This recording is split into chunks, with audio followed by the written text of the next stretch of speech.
السلام عليكم ورحمة الله وبركاته، أهلا بكم في تحفيل التحفيل. دلوقتي كان معانا برضو تصريحات مهمة دايما من سيادة المستشار مرتضى منصور رئيس نادي الزمالك. كان موجهها لجمهور نادي الزمالك، الجمهور العريق، جمهور الصفا. وكان بيقول مش هنقول طبعا الشتيمة والألفاظ والحاجات اللي بتتقال ديت، هنقول ان هو قال تصريح مهم قوي ان النادي، يعني هو بيقولها كتير بس عمال يوضح ويزيد ويعاين النادي مديون، النادي مفلس. على فكره ده من زمان، يعني هو وضح ان النادي مفلس ومديون وملهوش في اي، يعني ملهوش جنيه ومحجوز على ارصدته والوقود.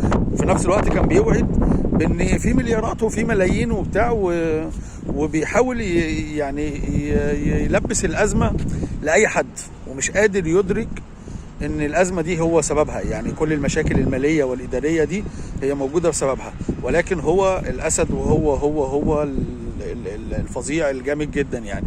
ولكن الحقيقه ان كل المشاكل والازمات دي موجوده بسببه.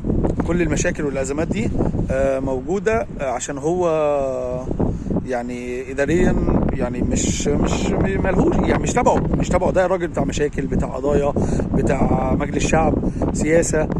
فالموضوع كبير. ولكن هي الحقيقه ان النادي مفلس. الموقف الكوميدي في موضوع مفلس دوت اللي هو ما اتذكرش بس اتقال ما بين السطور كده، اللي هو ايه، مش عارفين نبعت للاعب دولار ولا مصري. فهقول لكم القصه دي ان لاعب المحترف بتاع السله اتعاقدوا معاه، فحبوا يبعتوا له فلوس فمفيش دولار، فبعتوا له بالمصري. يعني بعتوا للاعب اجنبي فلوسه بالمصري اللي هو اصلا مش مصري، يبعتوا له فلوسه. يعني النادي عبقريه مش طبيعيه، يعني هم مفلسين وكمان ما عندهمش اي فكر ولا اي حاجه. ده مش لاعب مصري يعني عشان يبعتوا له فلوسه بالمصري. فالموضوع كان غريب جدا. الحاجه الثانيه ان وده الاهم في القصه دي، بستغرب جدا والموضوع يعني هيجنني. احنا طبعا على اعتاب بدايه المونديال، غالبا كلها بكره تقريبا.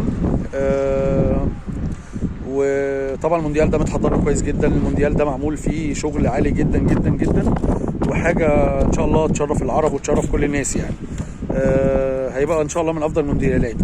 بس يا اخي الغريبه واللي انا يعني هيجنني، وازاي اصلا ازاي الفيفا يعني الفيفا وكل القائمين على كرة القدم في العالم ما خدوش بالهم ان بطل الدوري والكاس مش موجود في المونديال.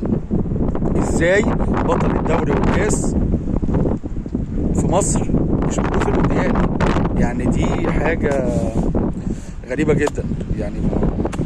السلام عليكم.